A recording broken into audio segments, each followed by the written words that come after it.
Happy V-Day! Get killed, all right? What was... Why would he say that? And that is Heart Eyes. Now, Heart Eyes was it's a rom-com slasher. This was directed by Josh Rubin. This guy is well known for his work on hundreds of sketches from College Humor. This was back in those days on YouTube where College Humor ruled the sketch comedy era. He directed the horror comedy Werewolf Within before this, and he basically had his own sort of launch pad where he had this written, directed, produced. He did it all in the 2020 comedy horror Scare Me. So this is his genre. This was written by Philip Murphy, Christopher Landon, and Michael Kennedy.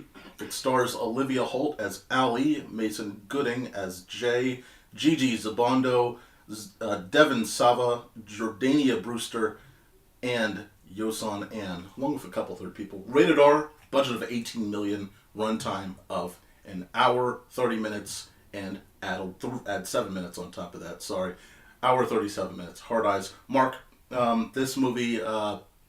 Let's get into it again. Spoiler warning.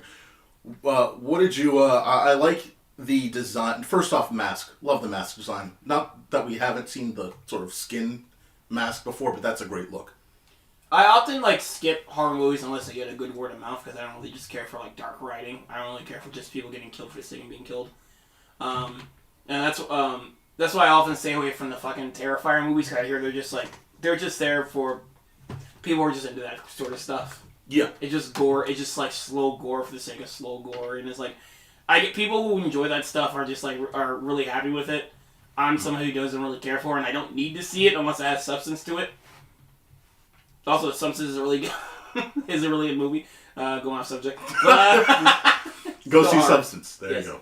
Yeah. But come on, camera, you got this. Are you trying to? Did it try to focus just now? Is that what happened? No, it always focuses randomly. It does. But so this one got a good word of mouth. And I like when horror movies have an iconic thing to them. So I think it'll open itself up for parody in the future too. Oh yeah, absolutely. But I like that we're this is a horror rom-com, pretty much. And this was really a fun one. It was a fun time. It was a funny time. You had you connect with these characters a little bit as they're trying to figure themselves out in terms of what they like, how they like themselves, if they like themselves, and the chemistry. I think. Honestly, I like the chemistry between the two main characters that are supposed to fall in love with each other. Oh yeah. But I like the chemistry and dialogue between the main character and her friend more in the beginning because they had some great chemistry. In the beginning of the movie when they're talking to each other and just having a good time. Sometimes you'll have female friends in movies that sound they'll have generic ass dialogue, doesn't sound genuine, all that stuff, blah blah blah. You move on to the main point of the movie and then that flows past it.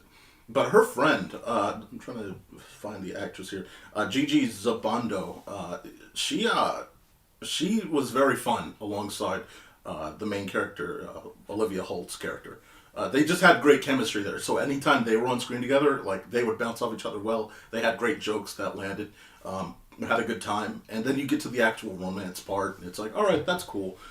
My only thing is the third act when they were trying to reveal the twist, it was a bit messy.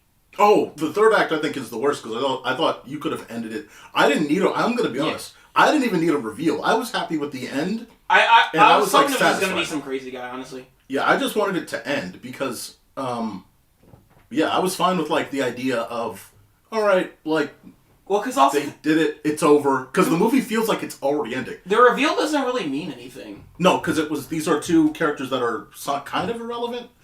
The thing is, they were switching between. That kind of lowers it for me too. Yeah. I don't like the idea that you had different characters in the mask if they weren't just all crazy. They were crazy, but I wanted just one core guy. Yeah, and also but other than that, I do really like the slasher scenes themselves. Oh, and those are fun. They are really well shot. Yes, this is this director's genre. My favorite scene is the drive-in theater. That's a really good scene. You can tell that was the crescendo point. That's where they really wanted to show off we're gonna have people get freaked out. The tone of it changing slowly between people and how it reacted. And then, you had them trying to, hide from each other, hide from the Hard Eyes killer.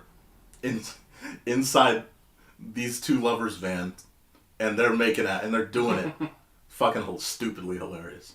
But yeah, like I was waiting for the scene from SpongeBob where they shine a light on the guy kissing his pillow. He was like, "Hey, man."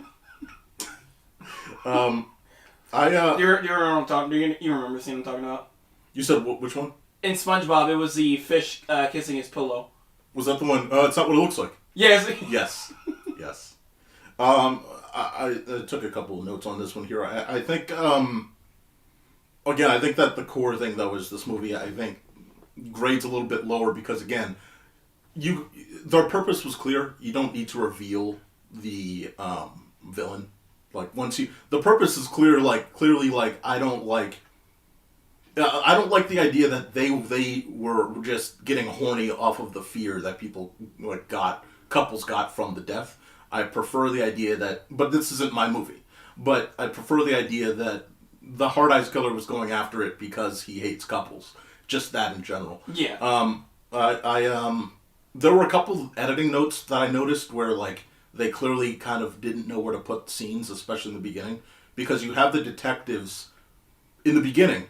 News announcers talk about the killer being in Seattle. That's already announced. It's there. And then about 10 minutes later, you have detectives that the detectives are talking about the Hard Eyes Killer is in Seattle, as if that wasn't already news from however many days ago the news reported about the Hard Eyes Killer killing in Seattle.